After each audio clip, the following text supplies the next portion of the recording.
I find it interesting how many hardcore anti-war libertarians have trouble understanding Israel.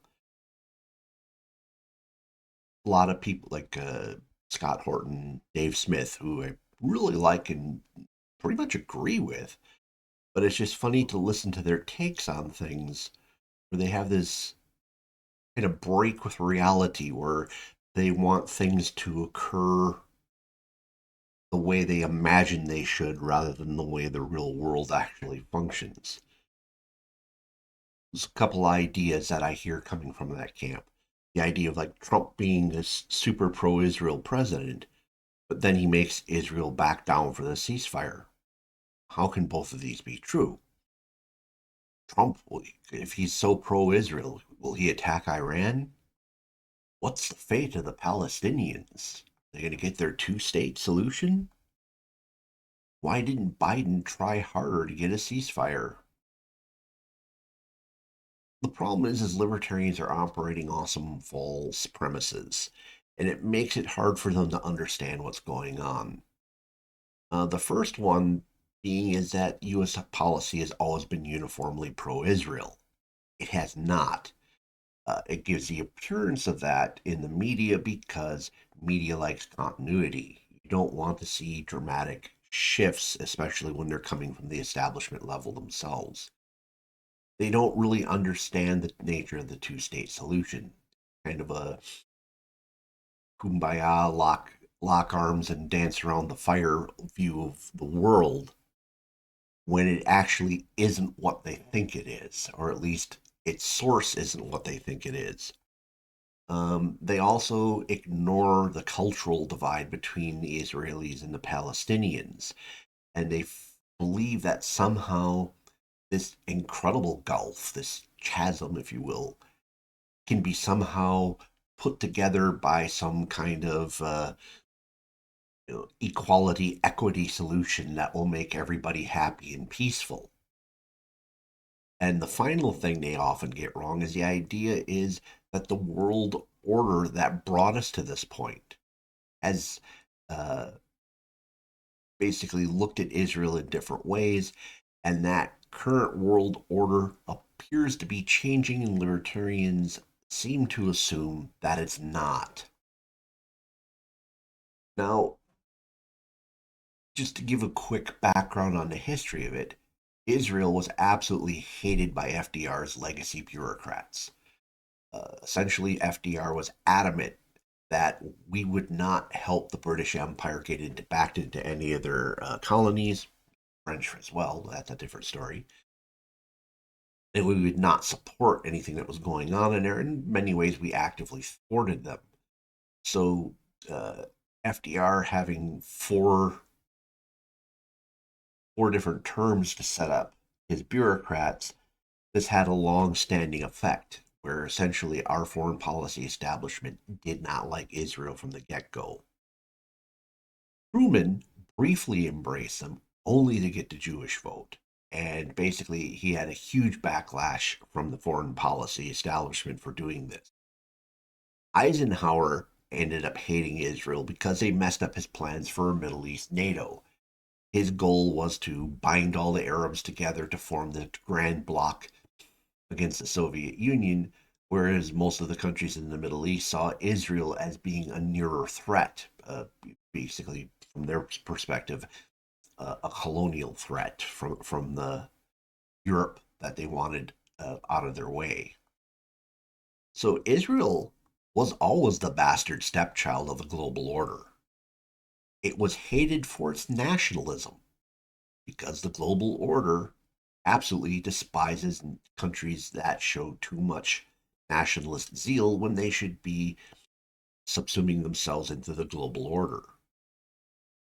They did not, the global order disliked Israel because of the strife it caused with the Arabs, where they wanted to essentially unify the place. Israel was the thing that kept everything apart. Now, Israel ended up being tolerated as a counterbalance to the perceived Soviet bloc gains in Arab states. Because for a while there, through the 60s and 70s, it looked like the Soviet Union was gaining ground there. Essentially, if you look at our history between the United States and Israel, the US tended to arm and cooperate in direct relation to the tempo of the Cold War. As soon as the Soviets collapsed, beginning with H.W. Bush, we immediately see pushbacks, an attempt to move to this two-state solution. The two-state solution is the ultimate hamstringing of Israel as a nationalist nation. The two-state solution would be how Clinton continued to view things. But, and this was out of his purview, in the background was the neocon uprising. This was not something he was backing.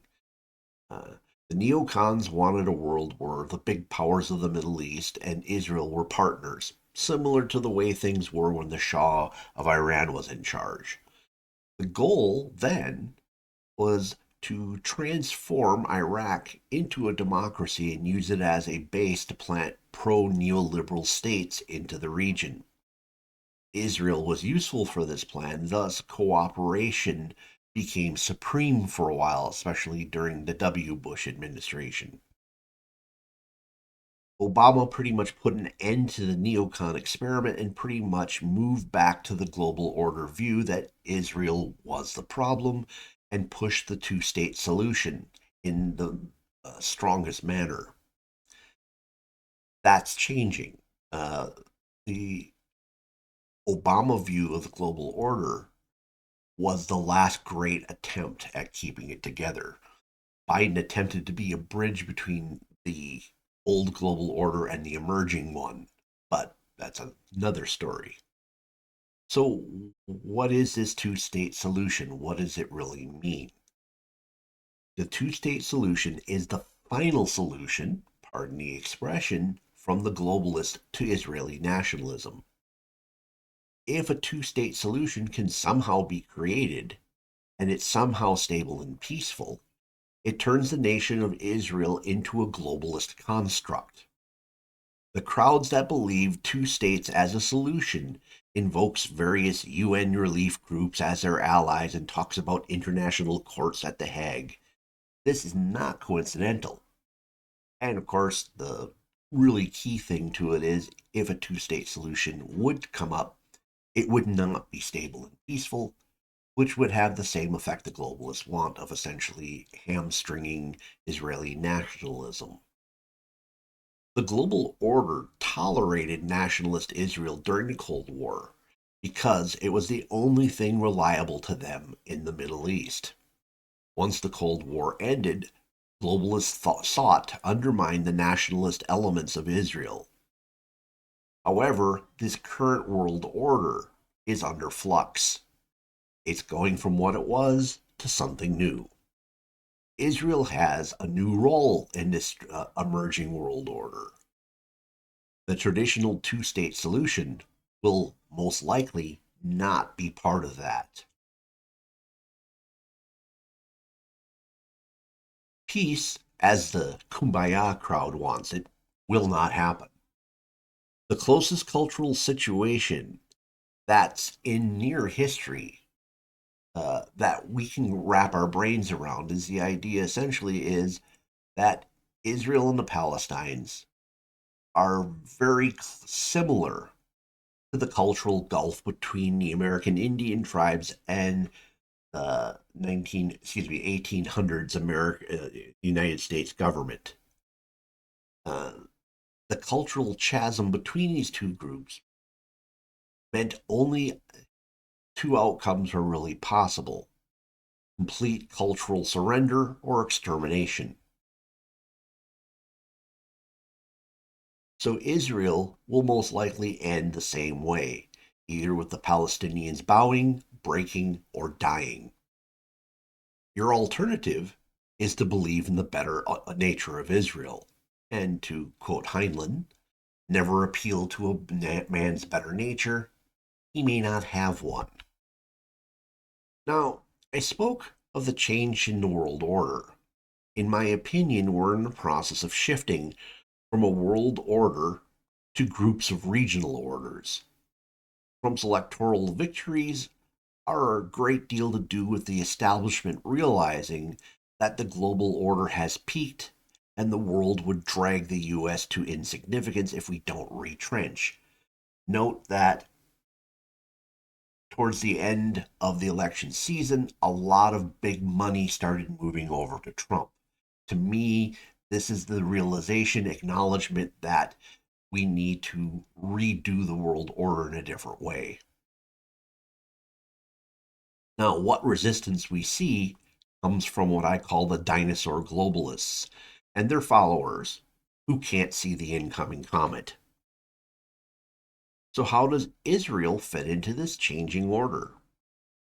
Well, the cues for what is to come actually comes from Trump's first administration and their work with the Abraham Accords. Israel and the Arab countries are being reformatted into a great economic and military bloc. The goals of this will be to increase the prosperity of the areas via freer trade, to improve the wealth and stability of the poorer Arab countries, Egypt being a good example, some of the other North African countries. It's also to tap into the manpower of the populated countries for an industrialized workforce and big armies if they're needed. It's also to use the rich Arab countries to help with footing the costs of the block of this military bloc while investing in the new industrial infrastructure. And finally, Israel is the source of the technology and the advanced military expertise that brings it all together. Ultimately, this would stabilize the region against future Iranian incursions, and possibly even the Turks, depending on what their future path is. So, what about the Palestinian Arabs?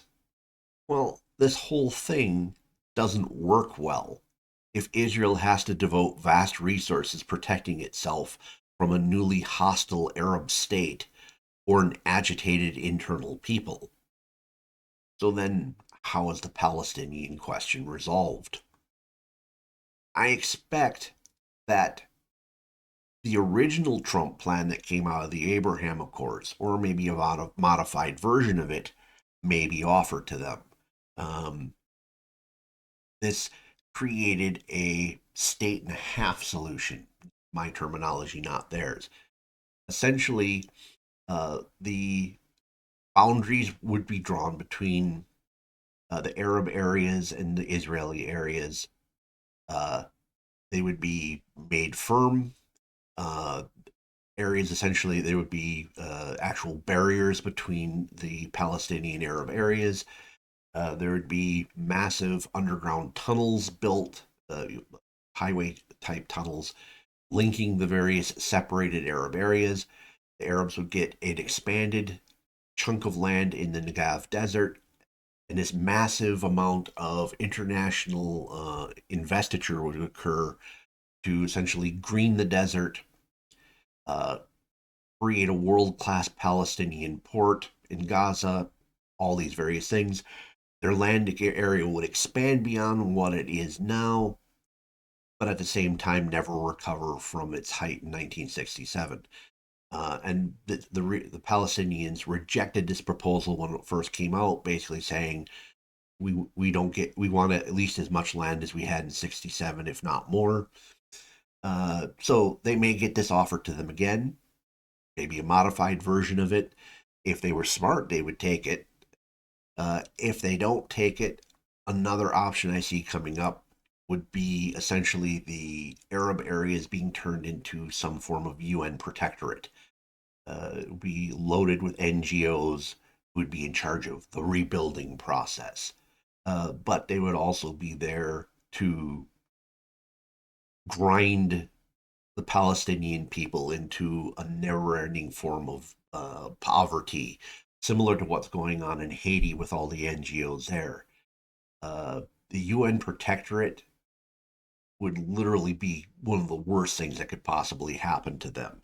But the global order would love it. But the thing is, you'd almost rather be being bombed daily by Israel than have that happen because they will essentially grind your aspirations of anything away. to where you'll just become a permanently displaced people with no future, no goals, nothing. Another possibility is some kind of Arab peacekeeping arrangement where the Arab countries come in and set up things.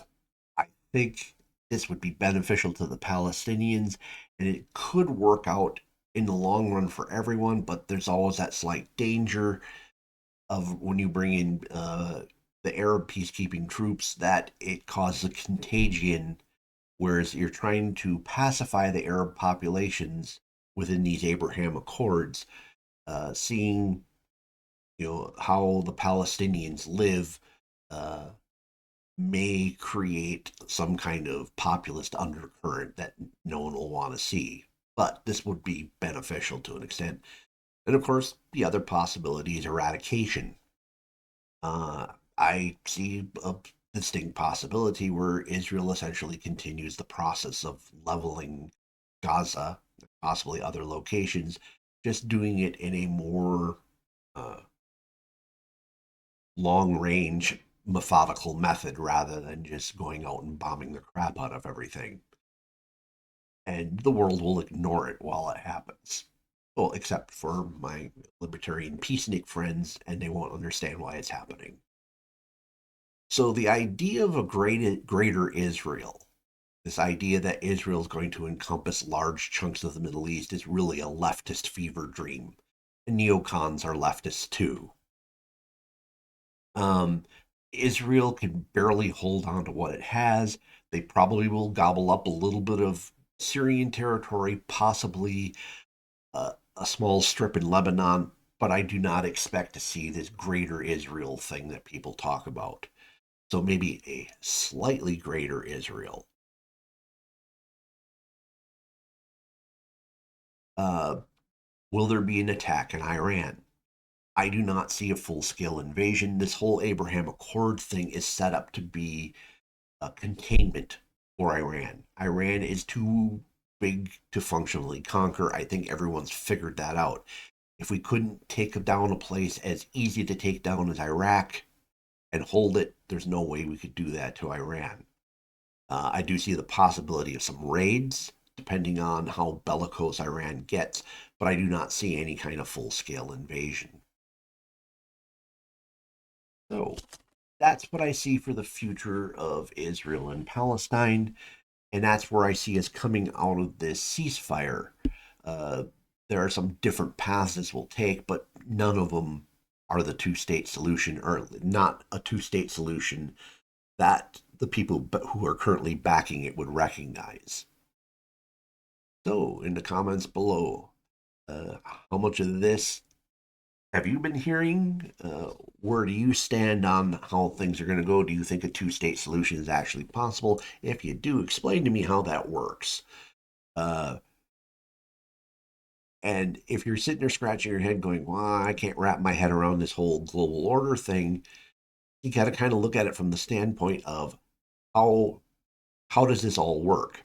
Now, if you basically buy into the misconception that we have always supported Israel in the utmost way all the way through, then you're going to be blind to this because you can't see the changes, whereas the change is already occurring, a new change is in process now.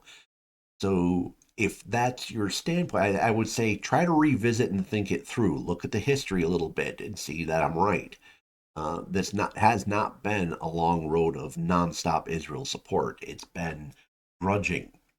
Uh, this new support that's coming out, uh, it's kind of a real politic move. It's not as much of, obviously Israel has its absolute fanboys in our government, but that's not the whole story.